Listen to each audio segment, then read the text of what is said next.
All right. What's up, everybody? This is Sachém. This is easier said than done in conversation. Don't know what episode it is, but we're here with brother boy Kobie Dee. Thanks for coming in, brah. Thanks for having me, Buzz. Yep. So, I won't introduce you, but what's your name and where you from?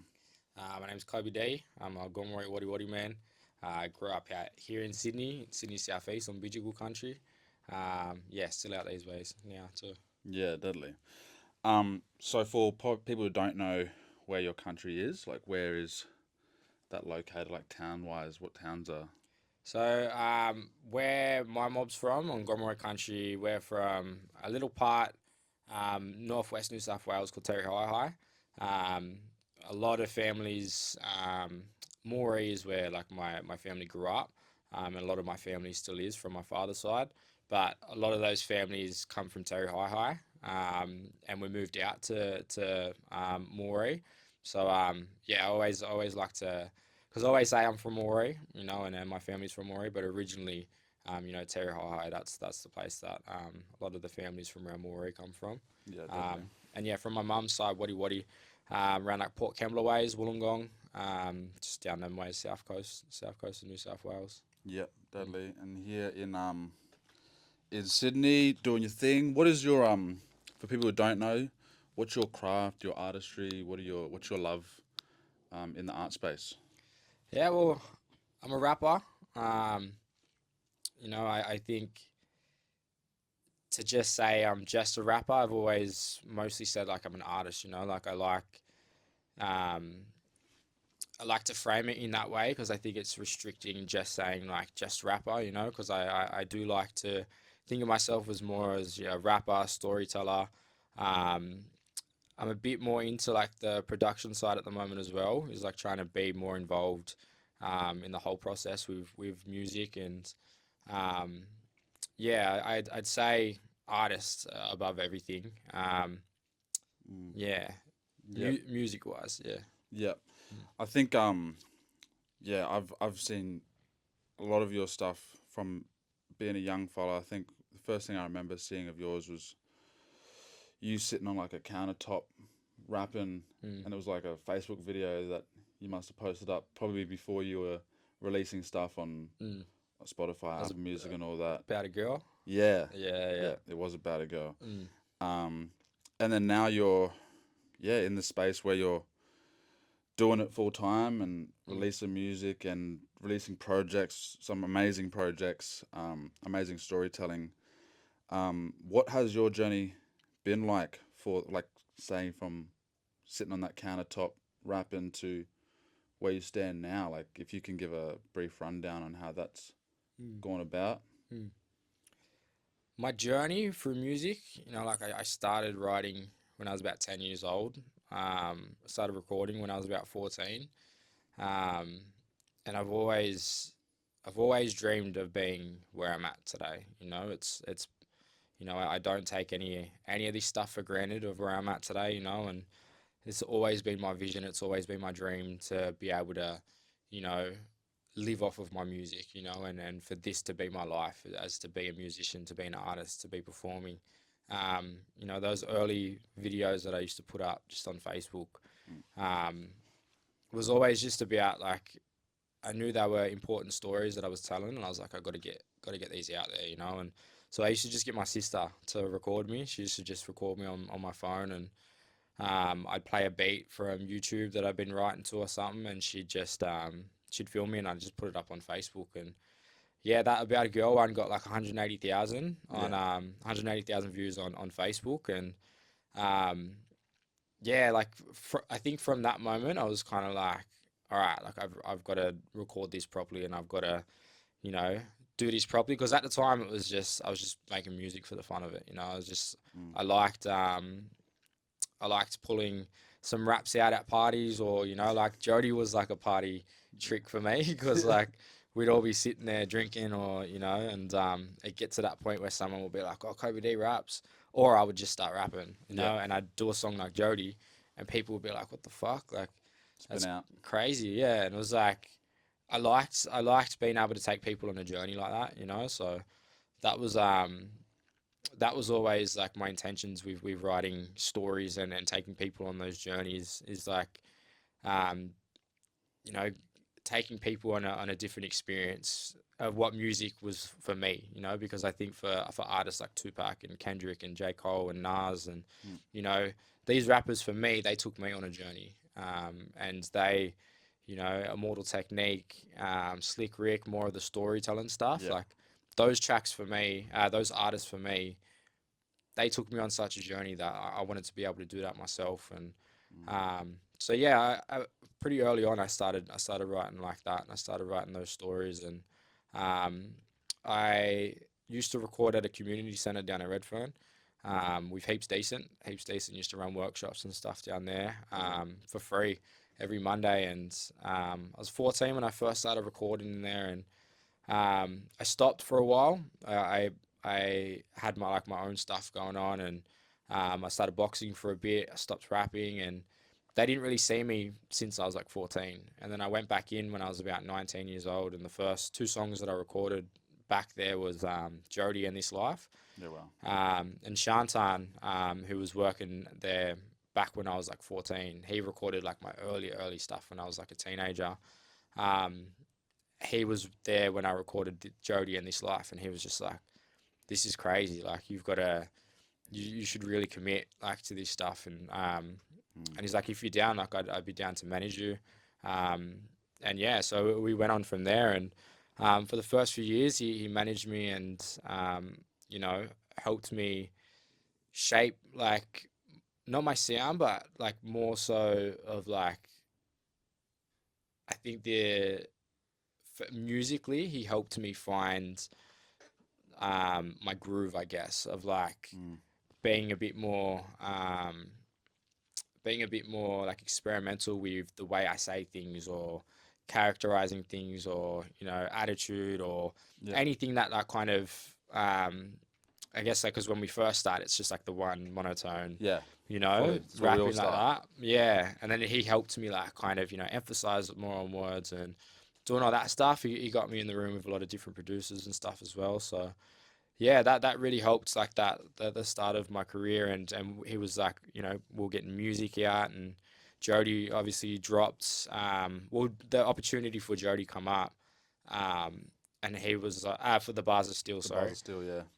Bars of Steel opportunity come up, and he was like, I think you should do Jody for Bars of Steel. And I was kind of like, I don't know, like it's more like you know, like just go in there, spit bars. Like I don't know if a story would be the right thing for it. And he's like, trust me, I think you should go with You Jody. knew what he was talking about. Yeah, yeah. And I was like, sweet, but it was still to a YouTube beat. You know, Yeah. it was to a Nas type beat off YouTube, and it was like heaps slower.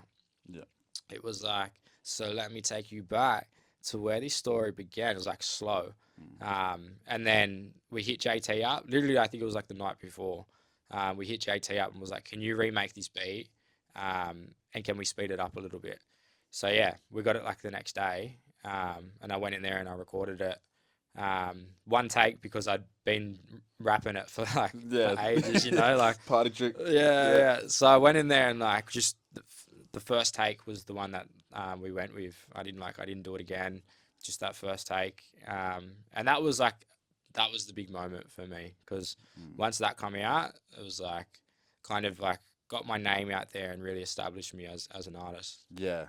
Like I checked it out the other day, like while I was preparing a few questions, and it's in the comment section. It's got like, who's still here in 2025? So Yeah, yeah, it yeah. really hit, and like the rest is history. Mm. I remember seeing that and just it was like, fuck, we're doing it. Like it felt like I knew you back then. It's like Yeah, yeah. I guess then that's the power of storytelling, eh? And Mm. like Mm. being black fellas who grow up Mm. wanting to tell those stories. So like, did you have any people in your family who kind of put that inspiration in you? Like, did you grow up around music or Mm. have uncles or aunties or Yeah, I was very surrounded by music. My mum, she was very much into like a R&B, rap.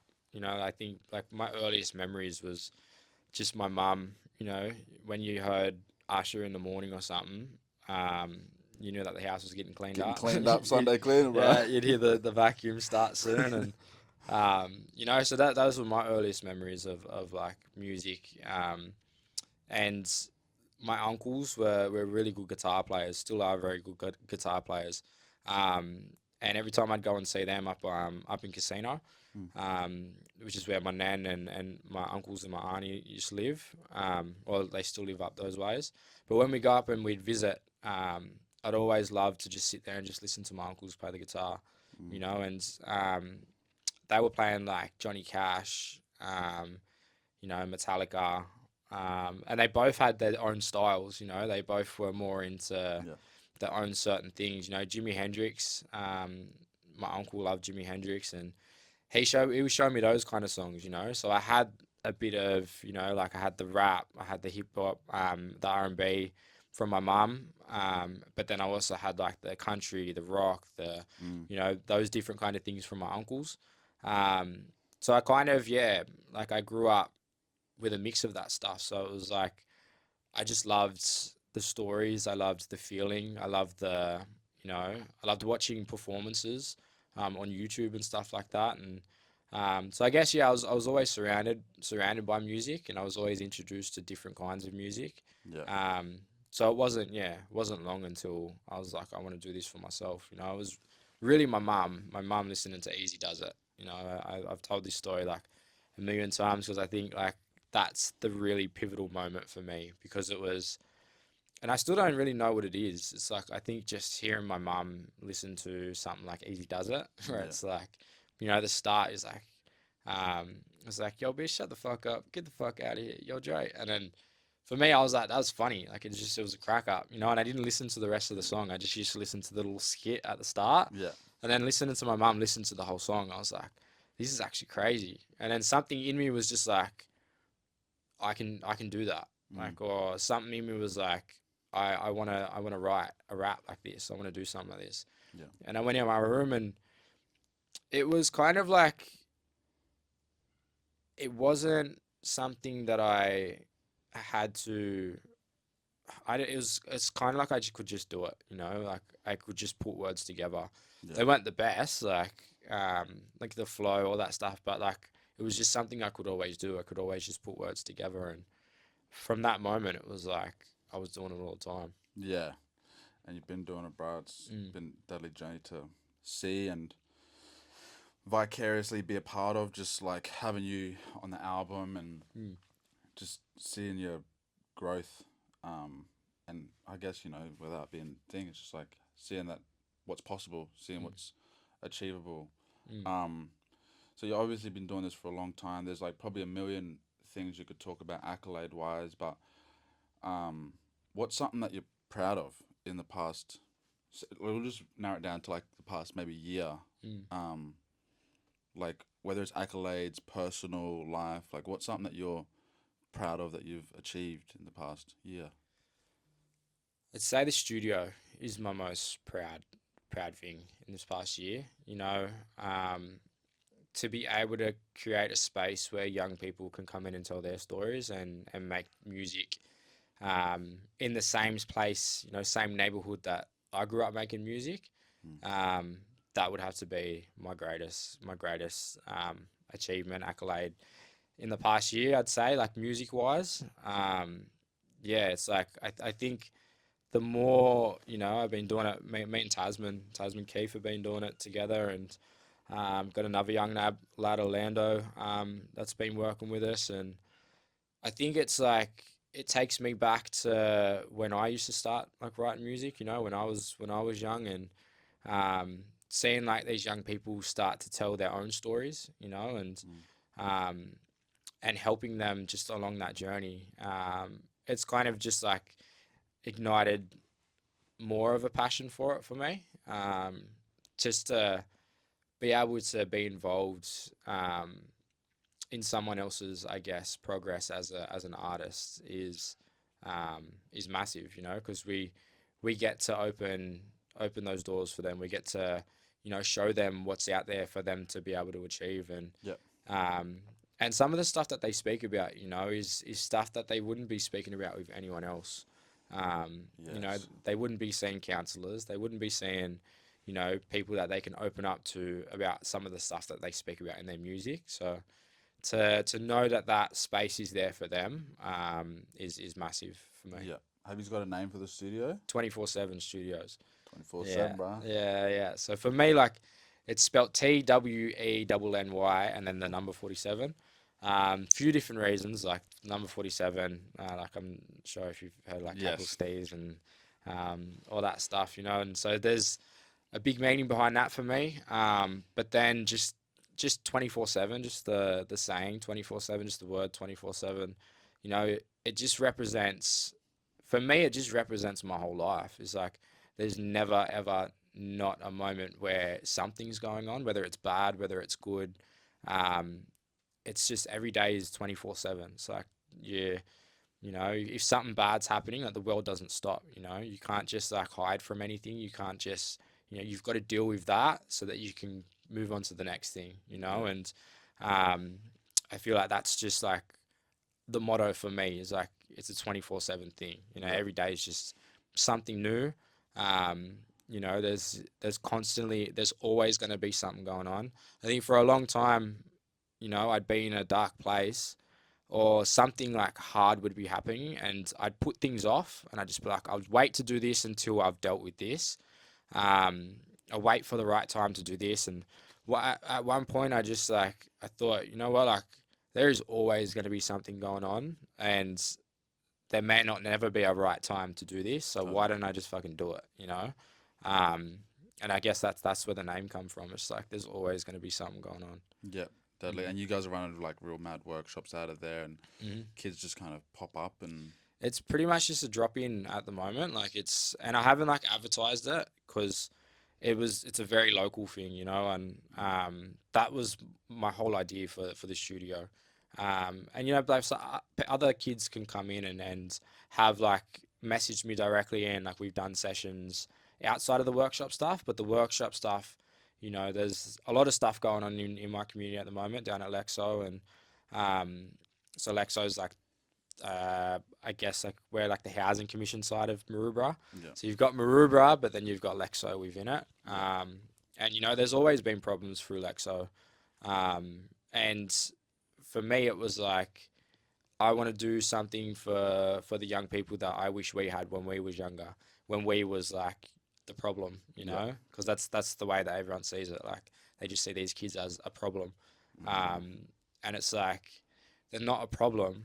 They've got problems, and that's why they're acting out. That's why they're doing what they're doing, And it's like, if we're not going to the root of that problem, if we're not going to the root cause of why they're doing some of the things they're doing, and how are we gonna help the situation. Yeah. Because so many of these young people are just like, people are just at the point where they're just like, let's just lock these kids up. And they've been saying that for ages, but we know it doesn't work. We know all it does is cause more trauma for kids that are going to end up more institutionalized, Yeah. come back out into the streets. They're going to raise the next generation of kids that are doing the same thing. Yep. It's like, when does that stop? So for me, it was like, yeah, it's like having somewhere where they can start that healing with what is going on at home. And Mm. yeah, I think that's exactly what we're starting to see more of in the studio at the moment. Is like, kids are being more vulnerable, and they're being more open to reaching out. Yeah. Even just like, I've got a bunch of the kids' numbers now to where they just reach out to me. And I never want it to be a youth service, because like, I think that's restricting as well. Is like, there's only so much you can Yeah. do There's a lot as of a red youth tape there. service. And like, some of these kids, like, I've known them since they were like babies. I've known their parents since we were babies. So Mm. they're more of my nieces and nephews rather than like clients or anything like that. So Mm.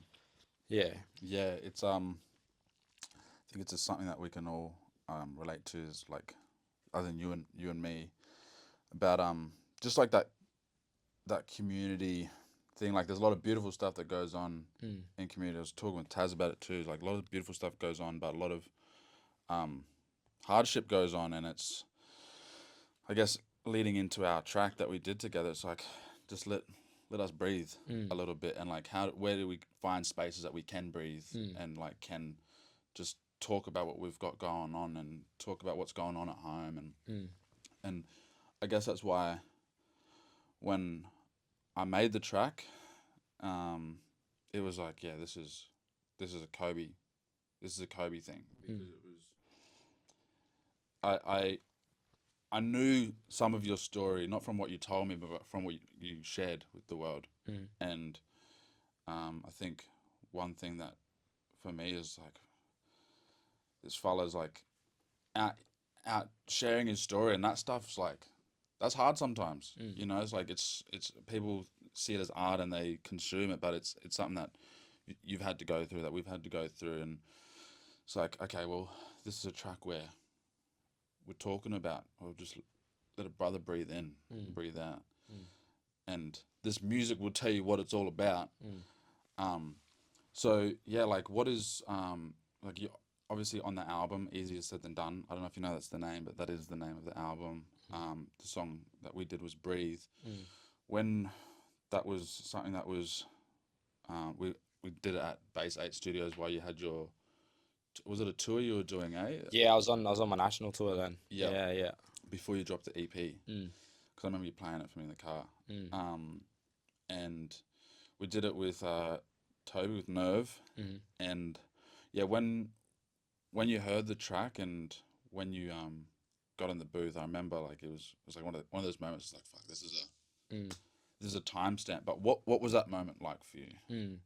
Well, it was like for me, I could relate to so much what you was already saying on the track, Mm. and um, it was a moment for me to do what I love most, and just to tell a story that means something to me, and some of the topics that we spoke about, is like, you know, I spoke about my daughter, and the way of like her seeing the world or the way the world sees her, and spoke about my son and the emotions that he feels, and those are stuff that are very, stuff that I feel very strongly about. So to be able to, and I think it was like the right time too, because once I did start writing, it was just like, it just all just flowed. Happened, yeah. It was like Yeah. 45 minutes, 30 minutes, Mm. bang it out. And then to just get in there and just wrap it straight away, and like moments like that is when the best stuff's made. When there's, like wasn't sitting in there for days trying to think of what to say or anything like. It was just like it just flowed. Mm. And I kind of knew what I wanted to say, and I think it all come out perfectly. Yeah. Mm. Is that your normal process? Like getting in and just smashing it out? It's different all the time. Um, I think I think the way my brain works is like if I'm trying to force lyrics, or it gets to a point where I'm kind of not as interested in the moment of like writing, or it feels like it's starting to get a bit fatiguing trying to think of something, then I'll just move on to something else. Mm. I'll just, even like this weekend of writing, like the songs where I'd start, I'll be like, all right, I'll move on to the next. Like I'll write one verse and then I'll move on to another song. And then the next song, I'll get into like this groove where I'll be like, all right, well, I'll do a chorus now, or I'll do a second verse, Mm. and I'll just smash out the whole track. And then I'll be like, all right, sweet, I want to move on to something else now. Um, it's all just a feeling. Like if I'm in that moment, I just follow that, Yeah. And sometimes I try not to force it. Sometimes I do force it. And like those tracks that I have forced, like where I'm just like, I've got to get it done. Have still come out good, but I always just kind of just go off my own like feeling. Yeah. Um, Just whatever the moment calls for. mm, Yeah. because I feel like music is such a spiritual thing. It's like if you're like forcing something, um, yeah, then it's like probably just not meant to be, Yeah. So I try to stick to that, or I will force it, and I will write it, and then I'll come back to it, and Yeah. I'll change something, which is something that I try to do a bit more when like I've only got a certain time with a producer or something. I'll just like try and get as much done as I can, um, And then if there's stuff that I don't like, I'll just go back and I'll just Yeah. ask if I can just redo it, you know? Yeah. But yeah, it's different processes, different. Um, it's changed so much, like since when I was younger. When I was younger, I used to just sit in my bed with one headphone in, and like that's how I did my writing. Yeah, Scribble it down. Yeah. to Pen where pal. now it's like everything's scheduled. You know, like everything's. I've only got this blocked out time while the kids are at school, and then yeah, like That's that's it. my time. Yeah. Yeah. I think for me, like process is a big thing. And when we made the song, it wasn't intentional, like, but I realized how much it played a part of us being able to put that track together. It's like the relationship, like the connection, like it's more than just the verse. It's more than the song. Mm, Like we're hanging out, got lunch with Kenfo, you, me, mm. and that like invited me to the show, and even going as far as like you and Nerve had worked together, like, and Yeah, you yeah. guys are working Mm, together mm, still, and so it's like it's more about the relationship and about the connection, and I think that that's one thing that I learnt mm, like from that um, experience. Like we'd never worked together before. We'd never really even we had connected before, but I think that was like a very brief. Yeah. yeah, very it was very brief, but um, it was the first time we properly connected, Mm, mm, and that can be nerve wracking for like anyone, like, oh, how's this gonna go? Is this gonna be mm, what's it gonna be like? mm, But yeah, I think it was wrapped around with this just brother boys who are coming together to make a track, and mm. that's a lesson that I learned from being able to work with you in that studio. What is something that um, you think about when you hear the album name Easier Said Than Done? Whether it's the album or just the saying, the phrase, for like perfect spokesperson for that, like the lifestyle that you live, the family, the studio, the music, the industry, everything. It's easy to make it look good Mm. online, but it is easier said than done. So what is something that comes to your mind when you think about that? If I'm honest, when you say easier said than done, my name is Easy. Yeah, this is true. Getting your attention is what I'm gonna do. Hardcore. Hey man, shout out Easier, Easy E, bro. easier said than done. You know, like, yeah, that's what comes to my mind when you say that. But the saying easier said than done, it's 100%. Like, even just with stuff that I say myself, is like it's so easy to just say you're gonna do something, or it's so easy to say things, or even just like people like telling you what you should be doing, which is a big thing. As an artist, like someone's always trying to tell you what you should be doing. Usually people that don't even make music, and it's like Yeah. if people just don't understand, like it's easier said than done, like there's so much thinking, there's so much that goes into everything we do as artists, it's a lot of work, Mm. so many different aspects of what we do. um, there's so much that goes into it, and there's so much of ourselves that go into our projects, to our art, to just even the work that we do, that um, like some people don't know the toll that it does take on us. Mm. Um, so yeah, I guess when I think of that, I think of when if someone says, I think of the saying easier said than done. Like that's what would come to my mind. Yeah. Mm. It's like it's the life, Yeah. it's everything. It's like Mm. that balance of what it takes to be an artist, but also like being wrapped around with like being a black fella, being connected to community, Mm. being a mentor, Mm. having a family, Mm. picking the kids up at school, like all of that. It's like Mm. it's a lot easier said than done. Mm. Um, I'm sure on your journey there's been a lot of things that you've learnt. Mm. Um, but what's something you've had to unlearn to grow? I think there's so many things I've had to unlearn, especially that going to rehab and stuff. When I was 21, I went to rehab. Turned 22 in rehab. That was a big, big moment of so many things that I had to unlearn. Old like habits, old, like old default what's the word? Like default. It's like habits. Yeah, just things that I would just default to, Mm. because they were just what I had used so long, especially through addiction, like if I was angry, if I was happy, if I was any of these emotions, it was always like I had to I had to suppress those emotions, and it was whether it was Yandy, whether it was grog, whether it was pingers, coke, any of those things, like if I was really happy, like a happy emotion, I still had to suppress that because I was like, all right, we've got to do something. I got to do something with this emotion. I got to do something with this. Mm. Or if I was really sad, I was like, well, I got to take something. I got to do something, you know. So there was a lot of that that I had to unlearn. Is like I have to feel these emotions, And I think even just in the song when I say, um, tell my son, um, what do I It's say? okay to show emotion It's like whenever. okay to show emotion whenever, as long as it's constructive and we strive for the better. And for me, that was a big learning for me. It's like it's okay to have these emotions. It's like, okay, what else can we do with these emotions? Mm. How can we use these emotions in a constructive way? Mm. Um, so yeah, that was something. Forgiveness was a big thing for me.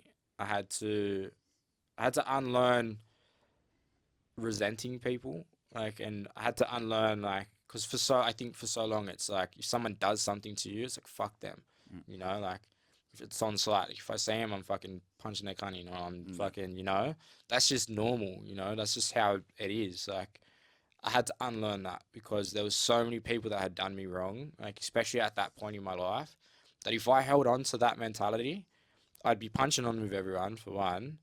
I'd be angry all the time because, you know, some of the stuff that a lot of people did at that point in my life, like I was very valid to punch them in the face. I Mm. was very valid to hate them and, you know, but all that would have done was, you know, hold me back from becoming the person that I wanted to be. Yeah. So like there was a lot of unlearning of those things that for at one point in my life, especially in my neighborhood, served me in those environments. But for the life that I want and the person that I want to be, like those, they don't serve me in this life. Mm. So there was a lot of learning with that, and some of the things and some of the people I had to just, you know what, like I don't give a fuck, I don't care, Mm. like that's it. I'm never gonna trust that person again. It's never gonna be the same with that person. And some of these were family members, and Yeah. it was always like, I'm not going to ever trust that person again, but I'm not going to let this change who I am. I'm not going to let this affect me to the point where I feel anger all the time, or I feel sad, or I feel all these different emotions. Mm. And when I stuck to that, and the same people that I'd see, and it was just like where before it was like they wouldn't come around me, to where if I seen them in the street now, it's just kind of like, what's going on? Yeah. Hi, how you going? How are you? Boom. Don't have to. Yeah. Just Yeah, that's it. It means nothing to me, you know. yeah. And I think that was a bit. That's always been a big thing for me because I feel like once you can let go of those things, like that's how you free yourself Mm. from anger. That's how you free yourself from so much stuff that does hold us back. Um, and it allows you just see things in different ways. I think that it did allow me to even see those people in different ways and to see how much they're probably going through as people, like to be able to do something like that to someone that they, considered a friend or considered, someone that they loved or something like that, Mm. and I was just able to kind of see it from a different view. Um, and I think that's who I really am as a person, and I think once I was able to let that go and strip that back, then I can be the person that I know that I am. So that was a big unlearning that I had to Yeah. let go of. Yeah. Yeah. It's powerful, bro. It's like less is more almost. Mm, Like stripping away that. mm, Yeah, the unlearning. It's like stripping away back all that shit that we've mm, grown up learning, that you grew up learning, mm, um, and dealing with it in a more healthy way. mm, So if there was something that you could, well, you can choose who it would be to, whether it's your kids or the young fellas you work with or your younger self. But Mhm. what's something that you would want to pass on to these people? Um,